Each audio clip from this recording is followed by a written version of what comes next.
Welcome back to Good Morning Kenya. My name is Mark Migu and you're watching The Viewpoint. Today we have a lot to talk about, but before that, let's go through what is captured or what is being reported on our local dailies, and I will start with the Star newspaper. 26 counties targeted in EACC war on graft, commission to investigate 19 state corporations and 5 public universities. That story is told on page 4 and 5 of the Star newspaper. The commission, no, there's another story here that is captured, but it's pictorial. Raila campaigns at Africa Energy Summit. That story is showing Raila, who is angling for the Africa Union Commission chairperson, talking with the Nigerian president, that is Tinubu, and Kenyan president, that is William Ruto. That story is told on page 7 of the Star newspaper. Chaos as Kenya embassy in DR Congo torched. Kenya embassy in Kinshasa was among diplomatic missions targeted by protesters disgruntled by the M23. You will read that story on page 6 of the Star newspaper. On what is captured on the front page of the Daily Nation, that is DRC erupts. Kenya has a region in crisis. Kenya has demanded reparations from Kinshasa for embassy attack. Kenyan, Ugandan, Rwandan, South African and US embassies in Congolese capital Kinshasa came under attack by rioters protesting the seizure of Goma by Rwanda-backed M23 rebels, casting a global spotlight on a protracted conflict that has spiraled out of control in recent days. Meanwhile, President Ruto is today expected to host an extraordinary summit of the East African heads of state to address the delicate situation or security situation that is not only a threat to businesses, but which also risks throwing the region into a costly humanitarian crisis. And on the front page of the Standard, a grand cover-up, a Nakuru fisherman went to fend for his family, but 10 days later, Kenya Wildlife Service officers who arrested him claim he escaped, and the police have no idea where he is, and the courts, his mother and wife, are also clueless in these times of forced disappearances. Questions linger on what actually happened to Brian Odhiambo.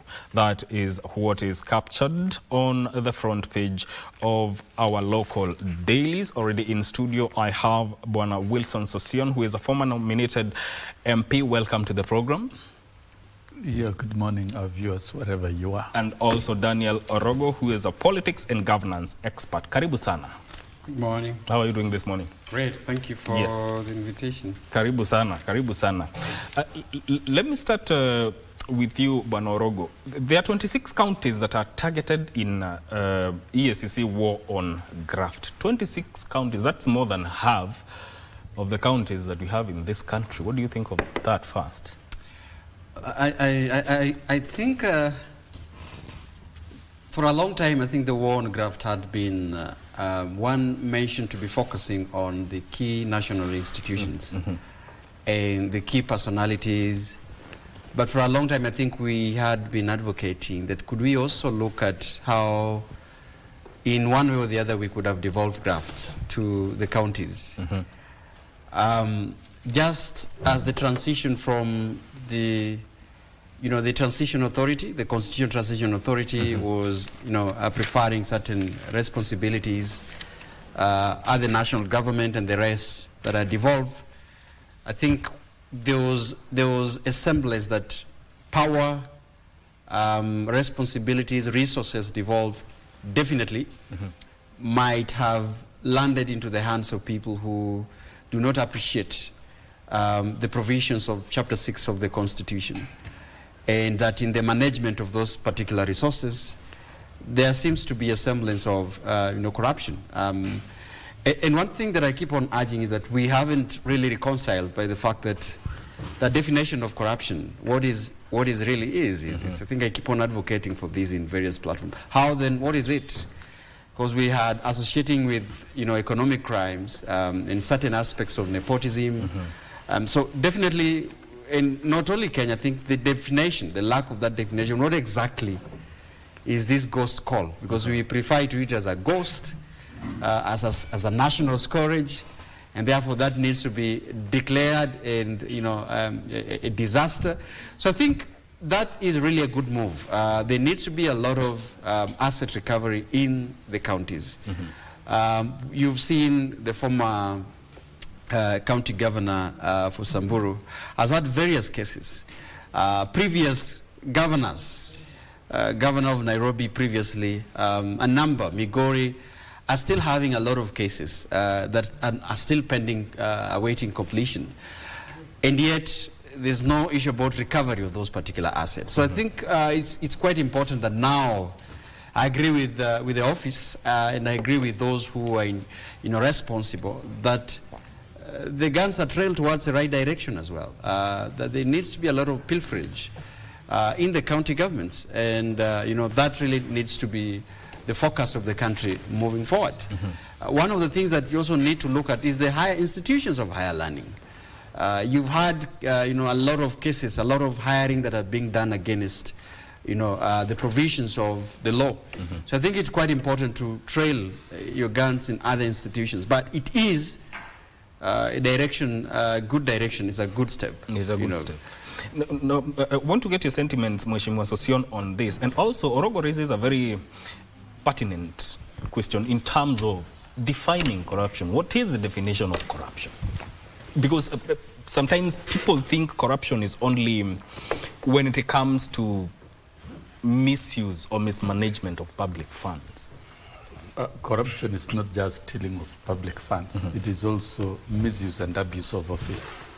And it's very extensive. Anything in governance that is outside the laid down procedures, that is outside the law, that leads to wastage of resources, that leads to poor governance, all that is corruption. And these are deliberate criminal actions committed by public officers who are given offices. And the Integrity Act is a law is in place to ensure that this is weeded out.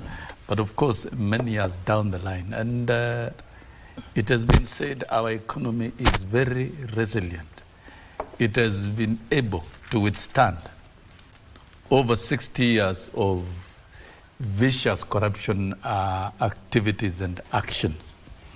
And if we were to eliminate corruption, I think one thing I disagree with in this country is the language of let us reduce the incidences of corruption. And we try to justify.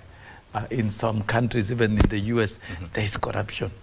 So that then it looks like we want to live and create some harmony with corruption as if it is something normal. It is what has created the mess in this country, what has denied thousands of youth jobs. We have one of the biggest youth unemployment rate in this country. We have a very complicated economy that cannot grow because of vices and culture of corruption, and people occupying offices who are conflicted, incompetent, and also corrupt. And when we have investigations in 26 counties, it means 26 governors and officers under the supervision of governors committed crimes of corruption. And even the devolution that was envisaged to be a panacea of eliminating poverty and taking development to the grassroots may not be doing it after all.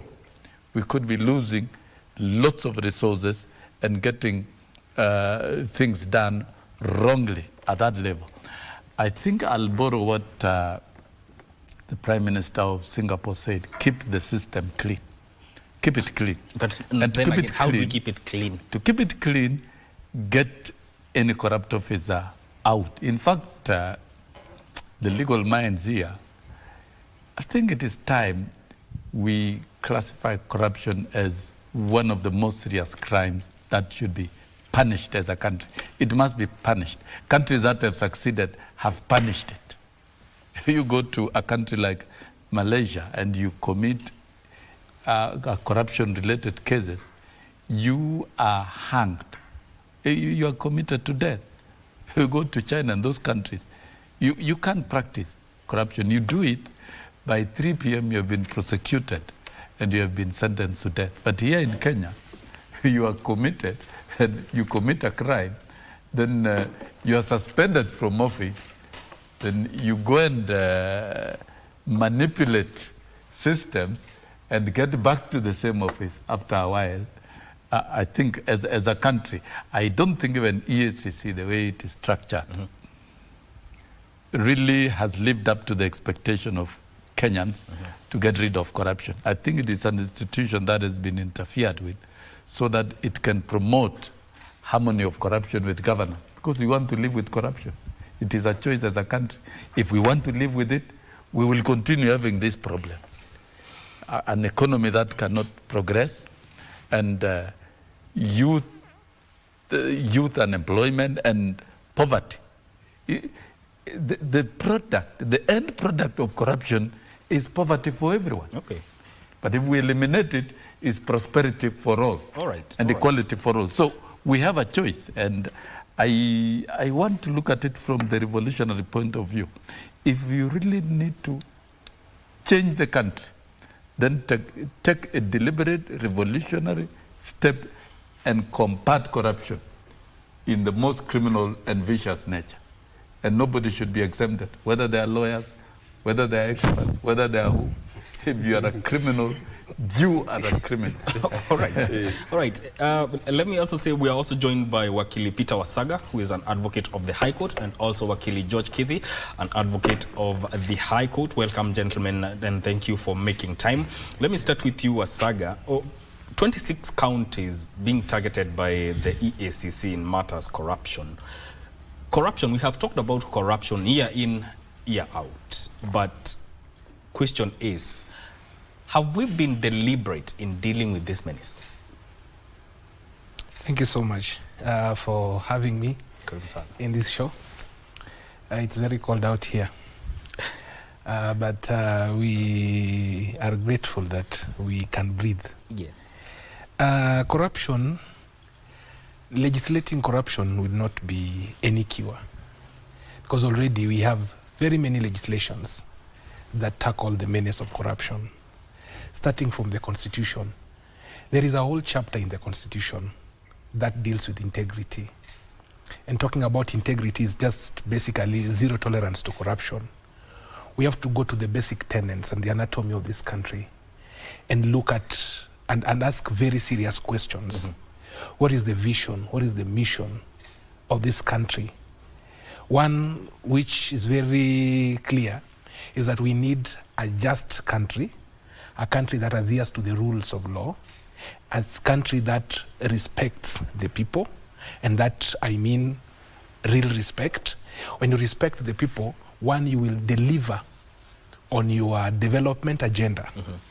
The moment you speak it and you do not deliver, it's a form of corruption in itself.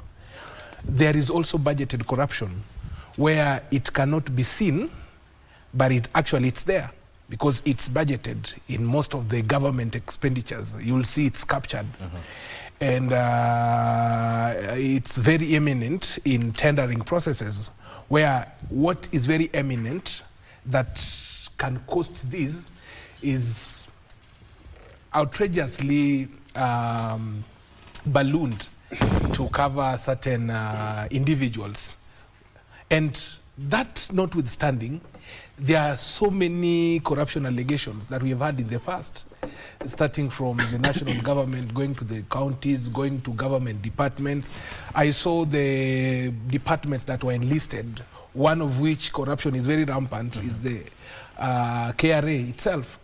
Looking at that, it's the same body that wants to tax and I mean collect taxes from individuals in order to fund the government, and they are the ones who have been listed as one of the most corrupt institutions. Looking at land registry, for example, registering any transfer, any transmission, you'll have to cough some money for registry officials just to have that done. And such loopholes, if not covered, we may all be here making a lot of noise, but then everyone wants the shortcut. It starts from all of us.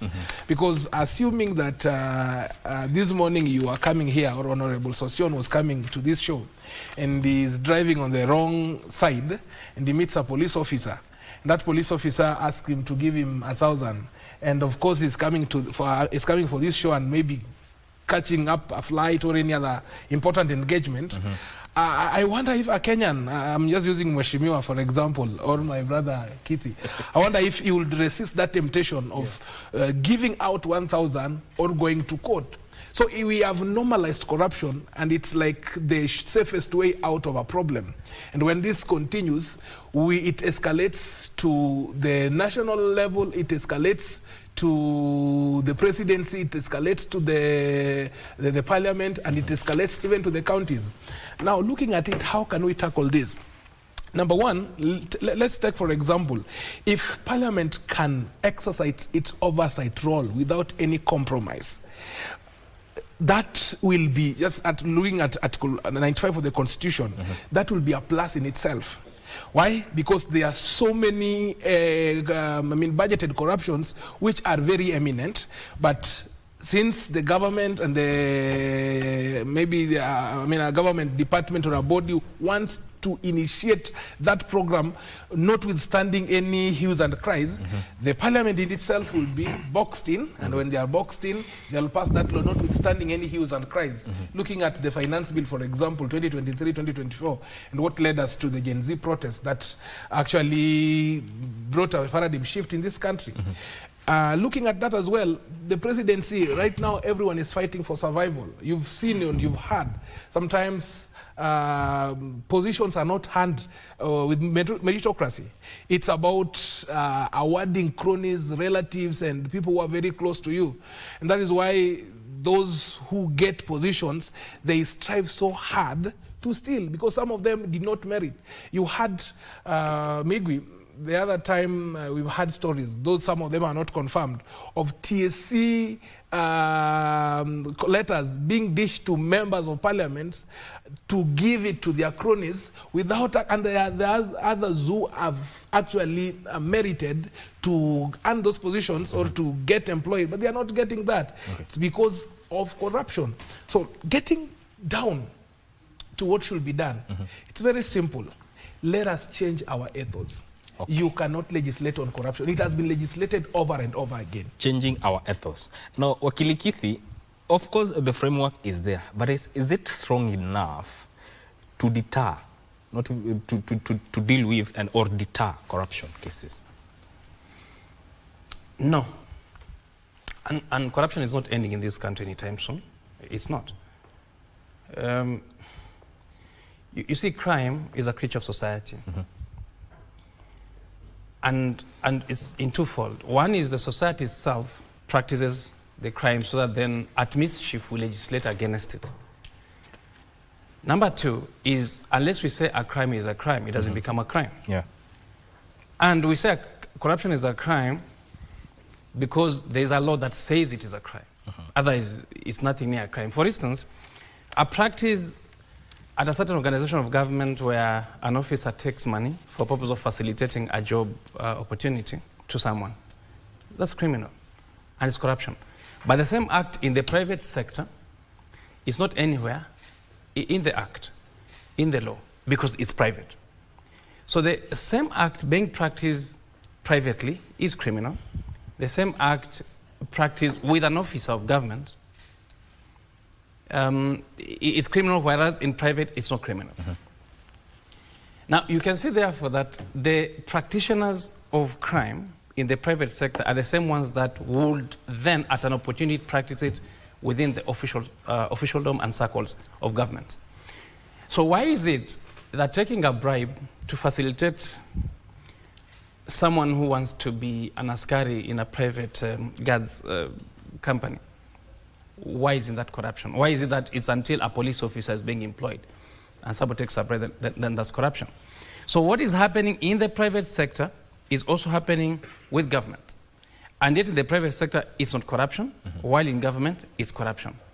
And therefore, there's nothing really we are doing. We are legislating where government is concerned. We are not legislating where private sector is concerned because it is private engagement. And we think that because it's private money moving, it doesn't therefore affect what is in public. Those that practice corruption are Kenyans. Kenyans looking for every opportunity opportunistically to benefit. And if it can be done in private, it can be done in public. That is one. Number two is why is an adult a candidate for corruption? Any adult. I'm saying any because we know ourselves. It is because as you grow up, you are not taught that when you become an adult, you don't practice corruption. I'll give an example. I think I said it some other time. In Japan, at a certain time, in the education curriculum, ethics is drilled into the mind and psyche of the child. So that at traffic lights, whether a vehicle is passing or not, you will wait. So the science of obedience must be drilled into the mind of Kenyans, especially when they're learning. Because it's a build-up towards the character of the person and the general psyche of the public when they become of age and the adults. What we teach is merely the education of prosperity in science, in geography, in whatever it is. But when we're forming character, we don't form it to drill a character that then will define the general unification of psyche of the human person in a Kenya, and therefore forming the Kenyan society what we want. It doesn't make sense to tell people don't steal, because if they're available, they'll be stolen. But there must be a reason why they don't steal. It's because you've created job opportunities for them. And if you don't have a job opportunity, you don't steal because you've been drilled not to steal. That's why people are drilled to go to church, and they'll go to church every Sunday, notwithstanding whether they steal or not, notwithstanding whether they're corrupt or not. The reason is, it is a practice that they've had since they were young, until they become adults. And they get married in church, and they have a wedding, and they read the Bible. It is something they practice. People go to the mosque, and they read the Quran. Why? Because it's been drilled into them. So there's a character issue. What we've done here, we've left the character, the mobilization of the character psyche in this country to churches and mosques. No, it must be taught. And there's no platform upon which this is being taught. Where we spend a lot of time, is in schools. And everybody will give you a history of the school he went, and so on and so forth. But then, how it is taught in other countries, so that it becomes suicidal to participate in corruption. This way, that every person, wait. I will come to you. Let him make his point. It is my time. So let me explain it, because I'm the one who brought it up. Yes, finish on that point so that we take a quick break. For instance, if we have a whole year, a whole semester, and a whole term, where ethics, the conduct of the child when he becomes a public officer or an adult, is defined within the concept of education and drilled into that person, then we are forming, generally, a certain product of that generation on what we want it to be in matters corruption. Also, I must say this: corruption exists. That's why we have law against it, and therefore eliminating crime is impossible. All right. We can only reduce it. All right, let's take a very short break. We are coming back to continue with this conversation. Stay with us. Yeah. We are back, and the conversation here, gentlemen, we are back. The conversation here is getting interesting, and Wakili Kithi, you are making a point. So if you finish on it so that I can let Bwana Sosion and Orogo chime in. There is the general conduct of a society, which becomes definitive in a nature as to characterize a people. You will say these people are hostile, these people are hospitable, and so on and so forth. There's a character definition of a certain population. But that is because the people have behaved in a manner that is constant over a period of time, so as to get acquiescence to whatever that is definitive of them. Acquiescence means not expressed by impliedly accepting a certain conduct banned by, notwithstanding the legislative environment regulating it. There is acquiescence in the general psyche of Kenyans, that for you to be able to get anything, you must be facilitative enough. In fact, sometimes competitively facilitative to get something. So that if there was a tender, therefore, and one proposes 500,000, another proposes 1 million, the one who is more facilitative and more responsive towards obtaining the tender will be the one that proposes the 1 million. And therefore, you compete within the corrupt act through the sense of acquiescence. And therefore, the acquiescence part is generally accepted, that because whoever gets into office behaves in the same manner like the previous and the one that comes next, that means you facilitate in order to get, otherwise you don't get. You behave in a manner to correspond and acquiesce to that general environment. Tell me, if you've not had a job for 7 years and you're a graduate and you ask for 5,000 in order to get the job, whether you will refuse because you do not want the job on account of what you've been asked to facilitate. In a sense, therefore, corruption is the official towards the citizen and not the citizen towards the official.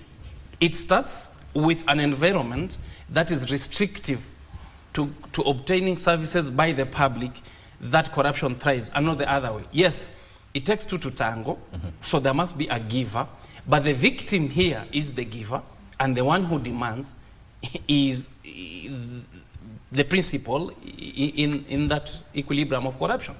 So suffice it to say, therefore, that those that get into government, yet they are private citizen, complaining and behaving in a manner of oppression by those that in public, is because they were complaining because they didn't get the opportunity. Once they get into that same environment, it's an environment built up through acquiescence over time. It's a general conduct and acceptable. It continues to thrive. Okay. Yeah, I think if we discuss this item, we'll have as many diverse views as possible. But is it time for action? Yes, it is. We must move from words to action. Do we desire to get rid of corruption? That is a big question. We must decide. Because when did it creep into our system? It crept into our system right after independence. And we've practiced it, we've perpetuated it. And we now want to negotiate on how to live with it in harmony. It means we are agreeing to remain poorer. We are agreeing to remain a disorganized country, a disorganized nation that has no hope for the future. From Wakili's comments, two things.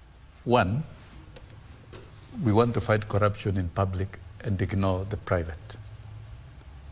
That would be a tragedy. If we are making laws to fight corruption, it should fight corruption within the boundaries of the Republic of Kenya, in all institutions, whether private or public. A law should be applicable everywhere. And so I agree very strongly. We don't need to look like we are fighting in one area and ignoring another area. It should be within the public, anything within our economy and within our system. Number two, we make laws as a country. And we have analyzed Kenya in many aspects. We come up with the best policies. We come up with the best laws, but we don't implement. Malaysia came to benchmark with us on the economic strategy, just right after independence. And they went and implemented our own ideas. I think they're in the 12 or 13 Malaysian plan now, which has taken them very far in terms of the economy. What if we implemented ours? Instead of implementing, we diverted ourselves to tribal issues, political issues, and negative issues that does not help the country, which one of them includes corruption. So I'm saying, why do we make legislation that we don't implement? We must implement. Number three, Wakili has talked about inculcating values in children and in education. I agree. But that would be a long-term intervention measures from where we are. Because we must teach our children to repel, to hate corruption. And I agree. When the proponents of education reforms in this country talked about value-based education, but when you look at the framework, that thing is lacking. There is no strategy about it. I agree very strongly. That is one item, the value-based education. And we must mean it. And we must see children acquiring these values, rebelling corruption. We saw the Gen Zs the other day with their mood. That was just but a single significant, but I believe to achieve it through education, that would be a long-term thing. I agree very strongly, we must do it. But what is the short term? We must accept to criminalize, punish, and eliminate corruption everywhere. And anybody which is what? Which is what? Yes. We have accepted. We must criminalize. Yeah. Yes. No, we have the DPP, we have the police investigation, we have the EAC. We have MPs. And now we are talking about, the members of parliament should also oversight. No, we have created so many institutions, but then why can the country be deliberate and prosecute, punish? It starts at the top. Okay, there's something. Okay, it starts at the top. It's a chase of a wild goose. And that is what you've said it starts at the top. Yes. It is deliberate. It's all about leadership. Okay. Can the leadership then All right. take corruption head on? Today I agree with you. As I come to you, let me because if we don't do that, we will continue. How would the leaders tackle? tackle what they don't understand? I want you to listen to this. According to the report that ESCC tabled, reports that they received were over 5,000, that is 5,171. Active investigations are around 534. Criminal cases finalized are 45. Recommended for prosecution are 104. Losses averted 2.9 billion. Officers that failed integrity tests were 130 out of 145. Assets traced 16 billion. But here's the thing. Out of 500 active investigations, 45 have been criminal. So who is failing here? Is this the judicial system? Is this the investigative agencies in terms of dealing with corruption? Or who is lagging where? Well, I still, retain my view because I think the two Achilles have given us their insights into what really constitute, issues about legality on corruption. Social scientists would see a different thing. Everyone has their definition. That is why I was saying for me, it is chasing something you don't understand, because I've been asking, when a society agree, sit down, like our Kili was talking about, that it has to be criminalized. Yes. And that means that the country promulgated or agree that certain behaviors within the framework of our legal provision must be legalized, and therefore anyone who violates those particular provisions must face must undergo through a criminal justice system. And that is why, from a social scientific point of view, it is the understanding that what Sossion is saying, that it is a strive for this harmony that we want to maintain as a country, with regards to what we've agreed, that certain behaviors should be criminalized, and therefore there seems to be a semblance of what we call corruption. We haven't really touched our hands and defined what this particular issue is. Because I want to agree with you. If you read further the statistics, you will find that at a certain level, there have been a portion towards something called economic crime. Either they were, participating in exchange of money in private and public, what Wakili was talking about. In certain level, people might have acted in proxy companies. Others are probably a semblance of organized crime. So you look at within the framework, others are bribery. Within the framework of what we are referring to as a corrupt, behavior, migwi, then we are trying to define the corruption in reference to what I've just mentioned, and it gets difficult because I am looking at what then institutions, because education has been mentioned as an institution. with regards to trying to socialize a child in agreeing on coming up with, being imbibed with values, which again, we have a debate on the national values. So even within the education itself, in the process of inculcating those values, the system itself incorrupt, that is a corrupt means. Within the education, there is a corrupt system of inculcating values. All right? Within the political system, there is a power struggle that looks at the inequalities. Who gets what and how does it get it. So that's why I'm telling you that in context of Kenya as a society that has criminalized corruption, and in counties as a devolved system of governance from the national government, the struggle is we are trying to see a criminal justice system that is struggling to deter, that is struggling to prevent, and that is struggling to deal with. And yet, there are certain deformities in defining what particular aspect of corruption is it in the society. And therefore, it's hard to deal with it.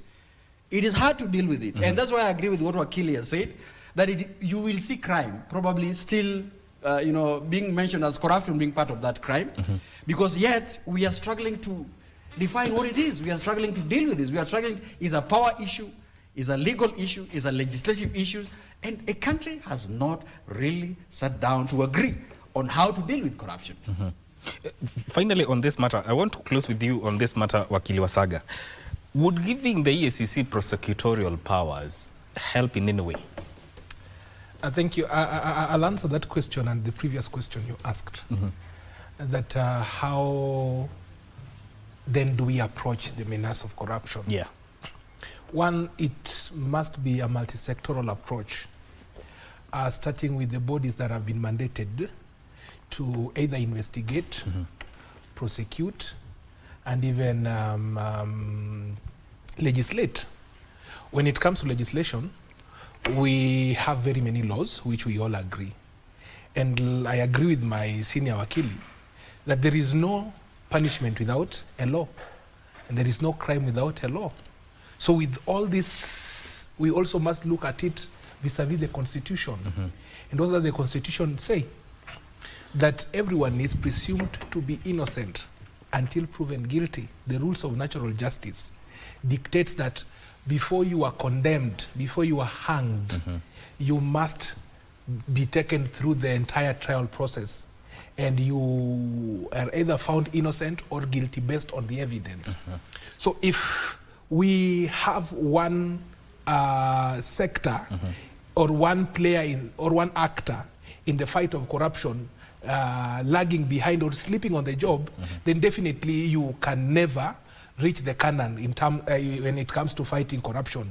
Take, for example, when, for example, charges are based on, when you weaponize institutions, for example, when DCI investigates not because they need to investigate, but because there is a push from somewhere, then they end up apprehending wrong people, taking to court, taking a very long process, then eventually they are found to be innocent.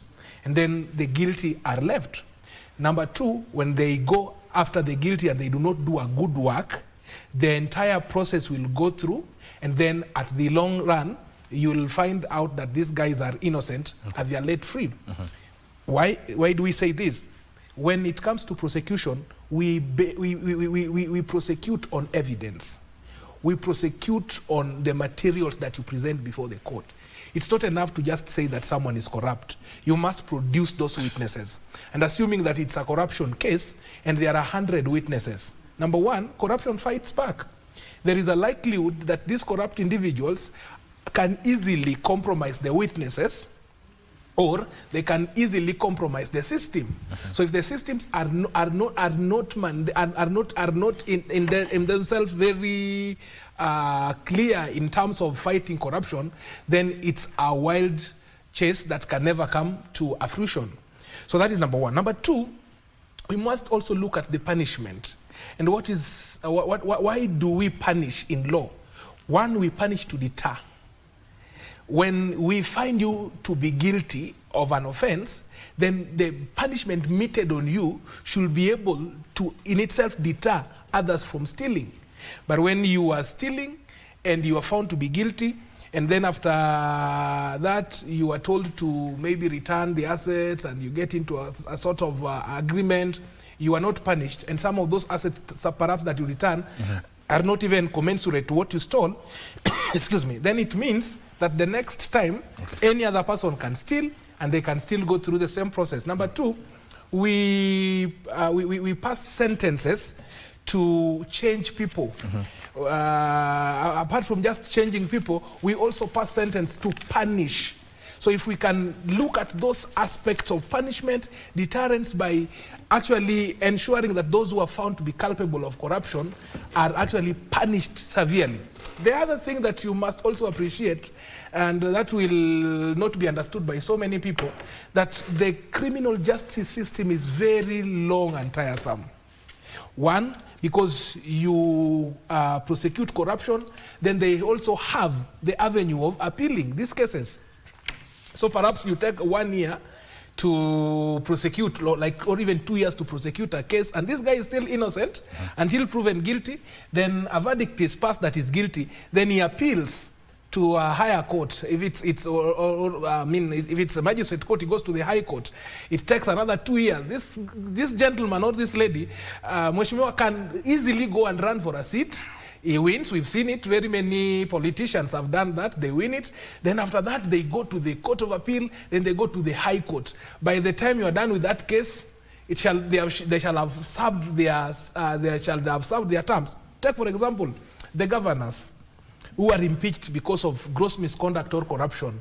They go to court, which is again their right, because of that presumption of innocence and everything. They go to court, they get orders, they are kept in the office. Meanwhile, they can still clean their tracks or even bribe others to drop their testimonies. And what happens? We end up just revolving around. And that's why I said, Migwi, that it must be from within us, our ethos. Okay. Otherwise, relying on the law has failed because it has been there, and that is what scholars describe constitution without constitutionalism. All right. I think that's that with that. But I want to talk... Let me explain to you something before you finish. Just a minute. 1 minute. Yes. The problem, because I'm speaking from experience in this one.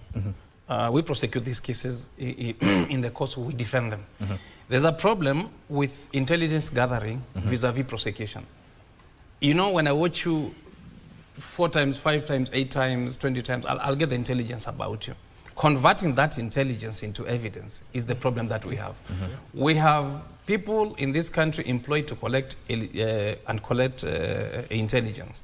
But then there are people also who are not the collectors, When they come to court, they prosecute. And the mechanism of prosecution and converting that into acceptable evidence meeting the standards of admission before court is different. And that's, for me, is the disconnect. Because you will bring me evidence, I'll look at it, I'll be like, this and this and this has all been looked at in terms of the security of evidence vis-a-vis the intelligence collected. So yes, DCI, NIS, and whoever will collect the evidence, the intelligence. When they come to prosecution, whether you give EACC prosecutorial powers or you don't, whoever comes to prosecute, if he does not know how to convert intelligence into evidence, we will have the same problem and the same results over and over, because that is the weakest link that we use in court. Yes. All right, let's move on to another matter. And of late, we have witnessed in the political scene, we have seen meetings here and there of political bigwigs making moves and to try and form alliances as we approach the 2027 elections. And over the weekend, we saw the former deputy president going to the launch of DAPK party on Saturday and speaking matters to do with what is happening in the country. But when it comes to coalitions, and I will start with you, Bwana Sosi, when it comes to coalition, we've seen coalitions form at the start or before an election, get into government, but by the time we are reaching the subsequent election, they are not as one. Then the question of what is the ideal or the main purpose of forming a coalition? Is it for self or for country? And the coalition route is a mistake. It is a mistake that must be corrected now, because the politics of a state, a vibrant and a progressive democracy, is founded on strong political parties with clear tradition, clear policies, clear internal democratic structures, and clear processes. The history of coalitions to remove a leader in power started in 2002, when there were so many opposition leaders from different parties. And US truly was in that arrangement as within the trade union. We were bitter. We were on strike for a whole month in the month of October 2002. And we wanted KANU out of power. And when Raila Odinga and Charity Ngilu walked to NAT headquarters when we were having a National Advisory Council to try and woo us to support them, we asked them one thing, that can you unite and produce one candidate? Because they lost as a divided opposition in 1992. They lost as a divided opposition in 1997. We wanted to get involved in the politics of the day, but we wanted to get involved when there was a united opposition. And that, the stories, the rest is history. Kibaki became eventually the joint opposition leader. But you know, the agreement of governance was in an MOU. And that MOU, it was reneged by Kibaki. And the National Alliance Rainbow Coalition, which was so epic at that time. And Kenyans were rated as the most optimistic people in the world, collapsed because it was guided by an MOU, which was not grounded in law and other things. And so the different parties had a loose coalition. That NAC did not last. By 2005, it was gone. And we've lived in the art of creating coalitions before elections, over and over. In 2007, the Orange Democratic Movement came in. It was not a party, it was a coalition of parties. ODM was not. And it was a product of the orange symbol of no against the Constitution. And then the other coalition was Party of National Unity, which Kibaki used. So, and in 2012, the exit of Kibaki, those of us who were in that space, we brought two presidential candidates, William Ruto and Uhuru Kenyatta, and each had their party. Uhuru Kenyatta had to discard KANU, a homegrown party, and created a more fashionable, more modern, the National Alliance, the party TNA. TNA. Yes. And out of ODM, there was URP. But the two were combined, it became the Jubilee. That Jubilee Alliance reigned for 10 years. At the end of 10 years, there was no more Jubilee. Those coalitions collapsed. So we've driven our politics through coalitions that do not last. And I think it is time we pivot back and we have established strong political parties where people can democratically exercise their political rights and democratic rights on day-to-day basis beyond elections. So that parties here in Kenya don't exist only for elections. After elections, they are forgotten and thrown away. A strong nation is founded. Before we get democracy at the ballot, let us have democracy at the political party level. That is where policies are incubated, generated, and adopted. Look at what has happened in the American system. When Trump, the road of Trump to get back to the White House, you could see and you could feel the policies working and being negotiated. And eventually, he won the Republican ticket at the National Convention of the Republicans. And then there was the process of the National Convention of the Democrats. Initially, we had Biden as a candidate, but through internal conversation and negotiations, it became Kamala Harris, and then the process went on. When Trump won, we've seen the sequence of transition, and the Democratic Party have swallowed their humble pie, and they've gone back, they've gone out, and the Republicans are running the show.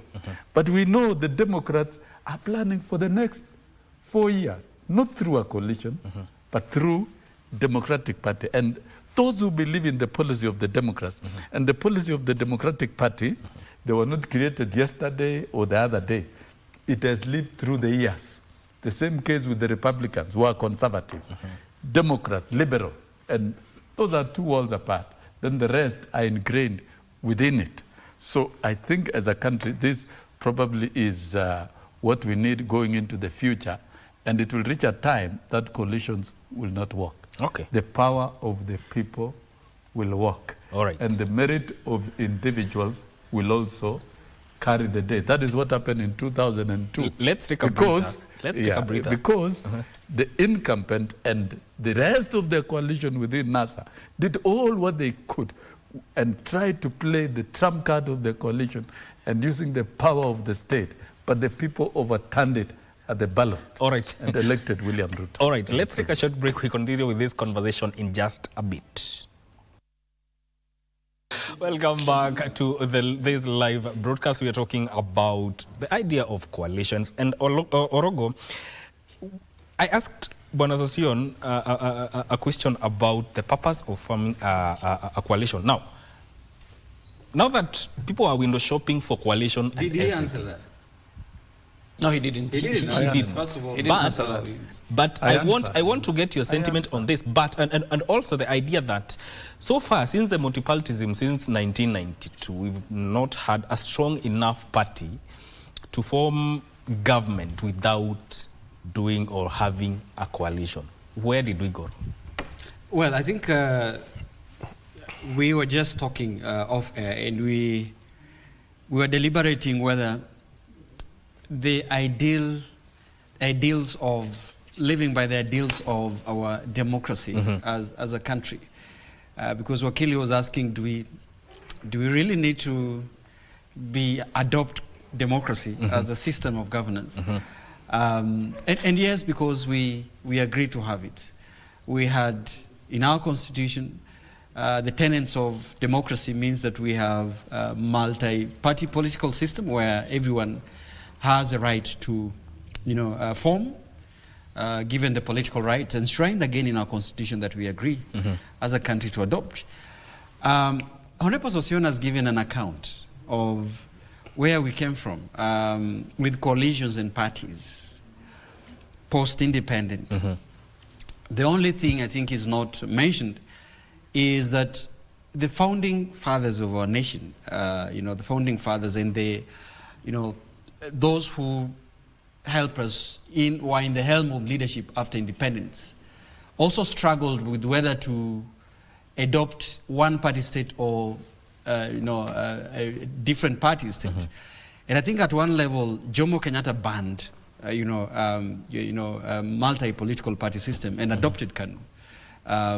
There was no any other. There's part. What happened in Kisumu when he was shouted, and Odinga's party, and after Odinga had left KANU, and after that then there was like a semblance of one party. So what did that tell you? The discussion whether Kenya was ready to adopt a political system that is pluralism within the political parties or have one party. Again, I've had, I think one of us has just mentioned that there's a time the former president had actually struggled to, repeal Section 2A of the previous constitution to allow several political parties to contest election. So the question is, why do we not practice further our democracy with our political parties and move further to forge coalitions. I think that is what you're asking. Why are we dissatisfied?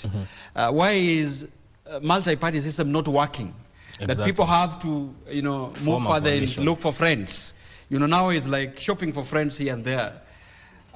So the question is, again, the deformities within our democratic system is that the majority, the winning is for majority. That in a sense, the formation of political parties realistically is that we are still having parties in this country that are semblance of ethnic political parties. All right? And that is the reality, that the composition of those political parties, and the majority of those composes them, if you do an audit of these political parties, you will hear their party leaders are from certain regions, certain ethnicities, are from certain, previously provinces. So then that means that in winning of elections, and a constitution that, Keith is asking whether we should, adopt still democracy as a way, or look at probably monarchy or aristocracy as, as a system of governance, if democracy is not working for us. These are deformities of democracy, in that majority has to win an election. So in the winning of that elections, what do political parties that have said their bases are ethnic political parties do? Yeah. Is to reach out. There is no coalitions. There is a conglomerate of ethnic, bigwigs forming together in the pretext of we are having political parties that are showing the interest of a nation. There is no interest of a nation in political parties. They are fulfilling of, ethnic, convergence to form what would further interest, within the calculated political party. So, moving forward, I think this is the reality. In future, as I conclude, we would want to aspire to have a strong political parties that are based on policy frameworks and ideals.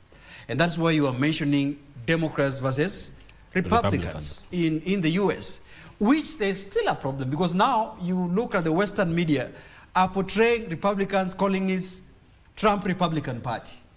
They are no longer calling it Republican Party. So it means that an embodiment of personality has assumed a whole entire system of political party. Democrats, I don't know what they are doing right now, because Ocean has said that they are healing from the loss and probably planning is a comeback, in the next election. In the US, in Britain, we're still having conservatives and Labour and other political parties as well. But in the aspirations to that, we are still recognizing that we need to take a look whether the democratic political party system is working for a nation, or just even without doing auditing, as citizens understanding the ideals of internal party systems. Are we having political parties that can run internal party elections and nominations and all this? If not, then I think we are here to still see coalitions that are ethnic based. Do you agree with that? And also, in terms of forming parties or coalitions, mostly what we see is coalitions or parties that seem to understand what people are going through and then speak to that. But once they get in power, things change. Thank you so much. You see, many advanced democracies, one thing that they pride in is having ideological parties. In Kenya, our parties are not they do not have a specific ideology. The parties in Kenya are meant or are vehicles to win political seats or the presidency, no matter what it takes. That's why an enemy today would become your greatest lieutenant tomorrow. You wonder, right now the face of opposition is Rigathi Gachagua. And the same Rigathi Gachagua was there spectating and advancing the ideologies of William Samoei Ruto. Today he comes out guns blazing, opposing the same government that he helped form. And why is he doing this? He's not doing this because of anything. He's doing it because he thinks he has been unfairly treated in the party. Take, for example, Right now, Kalonzo Musyoka, who was the fiercest critic of Rigathi Gachagua, right now he looks at Rigathi Gachagua as a hero, almost worshipping him. And in any forum where Rigathi is, you'll see Mudavadi. Take, for example, Eugene Wamalwa. You remember the famous billboard and who were behind it? I don't know what to want to mention. The same people who voted in Rigathi Gachagua out of the deputy presidency are some of the guys who are calling him a hero, telling him to tell the president the truth.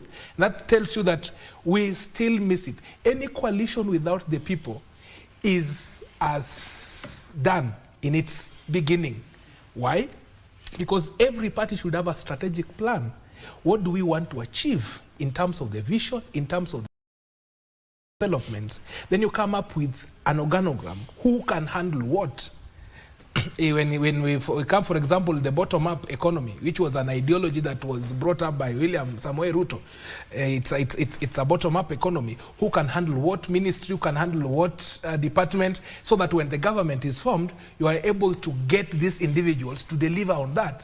But here we talk of a situation where those who are opposed to the bottom-up are now at the center of the implementation of the same bottom-up. The likes of Mbadi, Oparanya, and Joho. And you wonder, the same people who actually had vehemently opposed this model are the same people who are now defending this government. Sometimes I wonder, where are other ministers? Because the face of the government have been reduced to Mbadi, Oparanya, Joho. And there were some ministers who were there actually before they came in.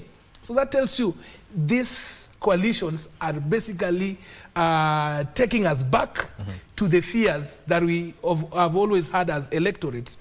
Let me give you a very good example. There is a mention of those who are likely to contest for presidency. One of them has been endorsed by their political party. That is Matiang'i.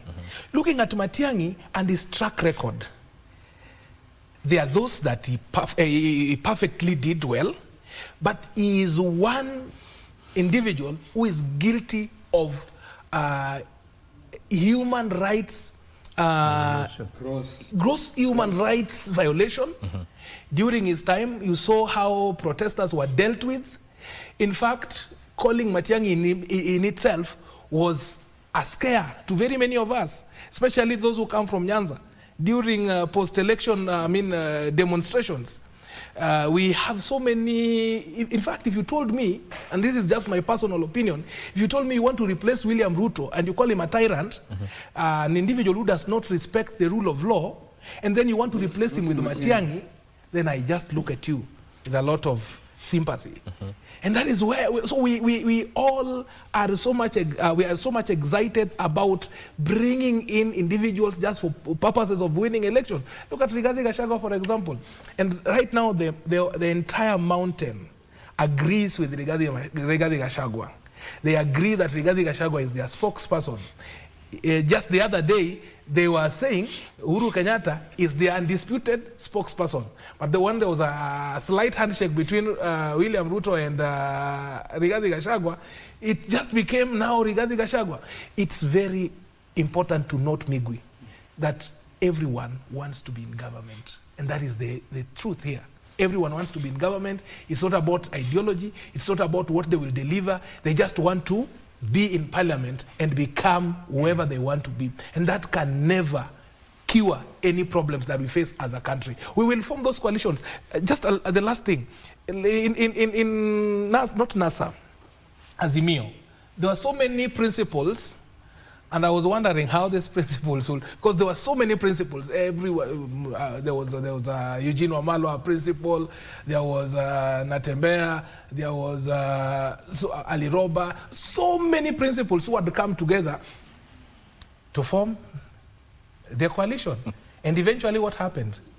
Any coalition without the people, without the fabric of this country, without the voting patterns being changed, is just but a vehicle to win the presidency, and we go back to the same problems. We need to cure our problems. So the coalition, Wakili Kithi, based on what he has said, The coalitions forming within the country, they are not, the major idea is not to offer alternative leadership. The idea is to get into power. Yes, you're right. You see, the folly of democracy is that it has two follies. One is it portends that society is ideal. It has the basic ideals. The society is literate enough to be able to discern. And that's within the general side. It also portends that we're able to divide and converge. You see, democracy says, and that's what we practice, that after every cycle of 5 years, for us, others is 4 years, others 7 years, we go into elections. When you go into election, we are supposed to conduct the election within the concept of bias, so that we vote for so and so and not vote for so and so. The one that gets the highest number of biases in terms of votes then becomes the winner for whatever it is, if it's MCA or president, whatever position that we've created. Now, that is a problem. On paper, it looks good, but the practical and factual sense of it is this, that you then divide society over time. 5 years, you divide yourself, and then you converge again purposely for purpose of driving agenda of development and so on and so forth. But that is disruptive. What it does is that it encourages divisions and fissures within society. And the fissures are uncharted, the fissures are unlimited, the fissures are not written anywhere. For instance, our immediate fissure for purposes of bias in an election is ethnicity. Is the dominant one. Others is clanism. For others, it's religion. For others, it could be literacy versus others, could be class. For instance, those that have and those that do not have. So within our context, the one that dominates as the societal fissure that biases us in an election is ethnicity. So we vote within the context of ethnicity, and therefore any electoral process, including the formation of political parties, take the face of ethnicity as a mobilization fissure element for purposes of driving us into the ultimate, which is leadership and the crown of the society, which is presidency. Now, fast forward is you walk into that place, that space of presidency and the position you take, having been a derivative of the societal fissure of ethnicity, therefore you dominate in your decision making to mirror ethnicity. And therefore when you become president, if you are a Kikuyu, then many of those that will surround will be Kikuyus because of the ethnic factor that comes with it when you come into power. And if you're a Kalenjin, there'll be many Kalenjins in government, and there'll be protests here and there because you have dominated that.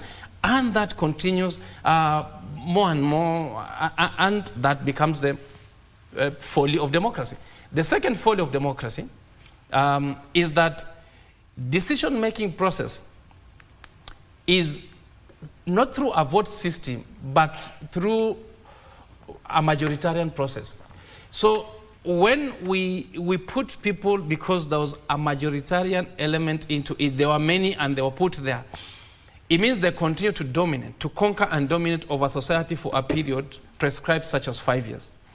The decisions they make, those majoritarians who will be ethnically biased in the sum of them, meaning the many of them will be of a certain background because they've been put there by a system which is adulterated by ethnicity.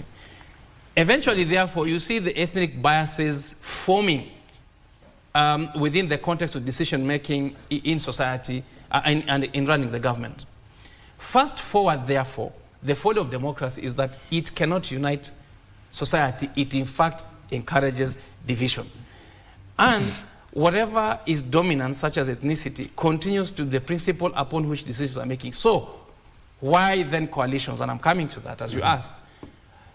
It means, therefore, there are fiefdoms of ethnicity, ethnic-based fiefdoms within society. So when you want the coastals, they form their party. When you want the Kambas, they have a dominant party called Wiper, and the Luos will be ODM. and Mlima will have their own, and so on and so forth. Of course, there'll be sub-parties here and there, which really, the Wajakoyas and these parties, I mean, they'll be there. But there'll be the dominant ethnic parties that will form around that, with personalities called chieftains, yes. the tribal chieftains, that symbolize probably the dominance of the personality, the personal dominance of those people. Because in politics, the principle is to conquer and dominate over the populace.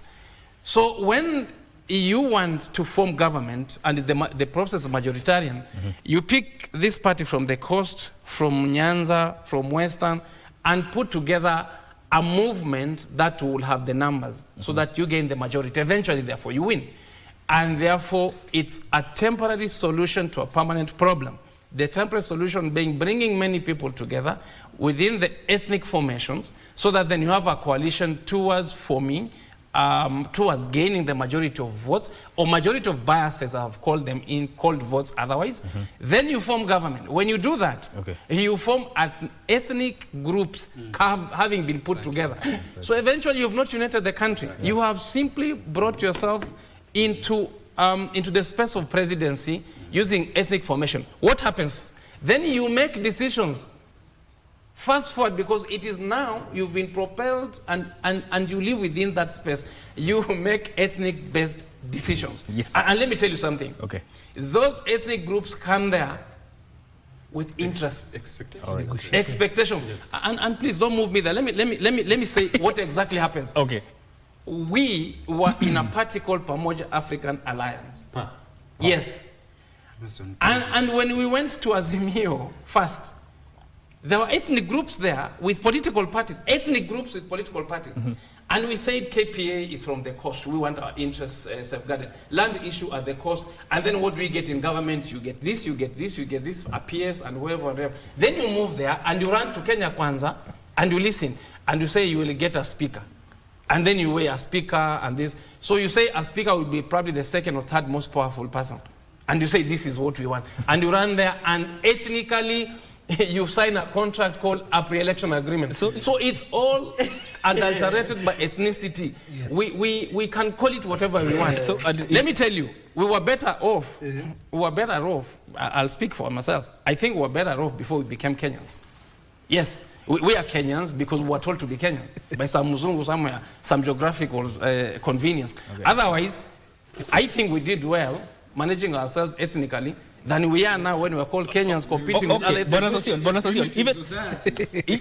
even as we talk about coalitions, there's also the question of what are you bringing to the table in 1 minute? Yeah, I think we've discussed this matter very extensively, and we don't need to live in frustrations over the events that have taken place. Yeah. From here, what do we do going into the future? What do we bring to the table as Kenyans so that we can progress our democracy? That should be the big question. And what leadership do we offer so that we can either promptly cure this or gradually cure, if we may not be able to deal with it very effectively. Or grab the leadership. Very effectively. Regardless of election. You know, we look at election and election is everything. At the end of every election, then we plan for the other election. And we plan for a coalition. And we try to weave together some policies and weave together some leaders whose positions keep changing from season to season. The ideologies of a politician in this season is different in the next season because of circumstances. Yes. And that is deceit on the people.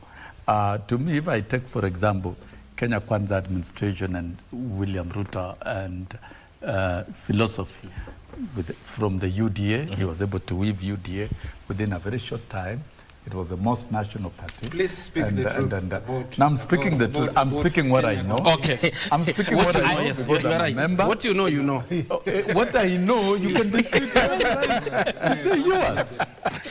And the big idea, remember, the Jubilee Party in 1 minute was a merge of in 1 minute. URP and the other one. And actually they dissolved and formed a party, right? But because of disagreement, then came UDA.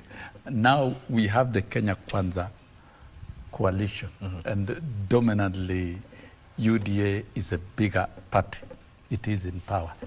It has the responsibility to now correct, ahead of any other political party, the mistakes of the past.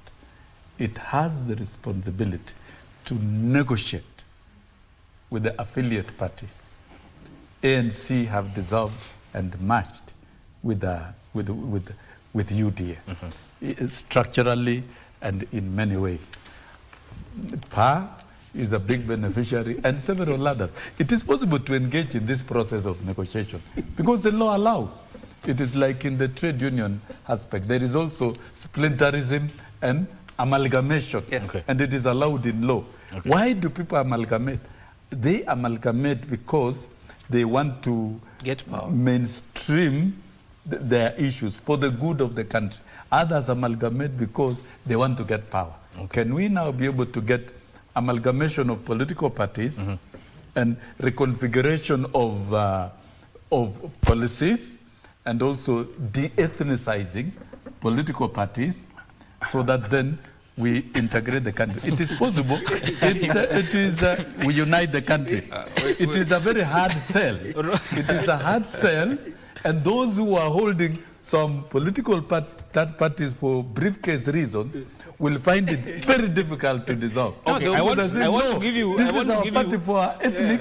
Yes, Mheshimiwa Sosion, I want to get the painful route. which is justified. The painful route is the amalgamation of political parties merging. So that an ethnic group can be dominant of others. If you amalgamate. That is No. Why? Amalgamation, you have a national political parties with policies and which can last the test of time. No, which can oppress others. Which can outlast you, can outlast me. Gentlemen, I want individuals, can outlast ethnic formations.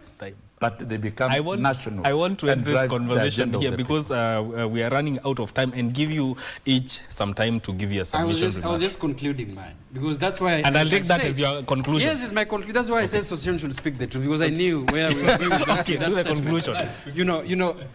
We just a minute. That we at a level where we need to begin to take political responsibility. Yes, and I think this is very important. That we are realizing that citizens are left within these particular processes where political oligarchs are, negotiating.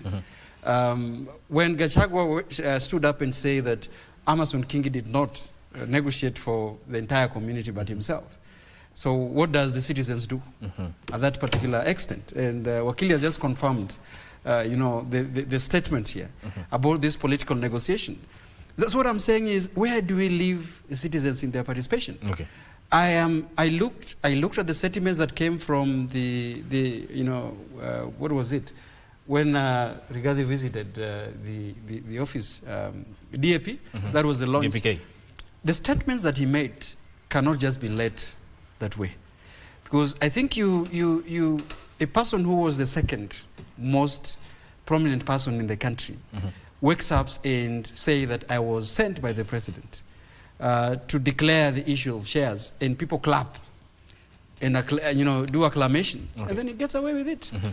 There are certain statements that are made with regards to national security, and people get away with it. Okay. We are still looking at issues around abduction. Nothing has been done. People get away with it. So exactly what are you pacifying the country to a level where people are going to feel helpless because you are trying to do politics of convenience? I think that is where we are losing. Gentlemen, naambio tutanyolewa out of Please give the 30 seconds. 30 seconds. Keep it. I think ethnicity is grounded, and it's nothing wrong with it. Pursuit of ethnicity as a first stop towards the national platform, I think is justified. The other bit is I feel Kenyans feel more ethnic than national. Okay. That's the other bit. But I want also to weigh in very fast that Rigathi Gachagua, having been in that office and now saying what he's saying, in law is giving what is called direct evidence, as opposed to circumstantial. Circumstantial evidence is the speculation we make of what is going on. Direct evidence is what is said by the mouth. Okay. So what he's giving us is direct evidence is admissible in law. Wasaga. Thank you so much. Coalitions are very good. And therefore, and it's the truth. Yeah, Wasaga, let Wasaga coalitions make are very his good, provided that we have a strategic plan for this country in those coalitions, so that when we get to power, we are able to put the right people at the right places. Then that will cure most of the problems we have. Of course, the rule of law must be respected at all costs, because everyone, including the president, is bound and must respect the Constitution and the national values under Article 10 of the Constitution. All right, gentlemen, we'll end this matter at that, and thank you so much for making time. That is Wakili George Kithi, an advocate of the High Court, and also Wakili Peter Wasaga, an advocate of the High Court, and also Daniel Orogo, who is a politics and governance expert, and Honorable Wilson Association, former nominated MP, joining us here on Good Morning Kenya. This is where we end this segment. My name is Mike Megu, and thank you for tuning in. Vivian Ndegwa is up next. Good morning.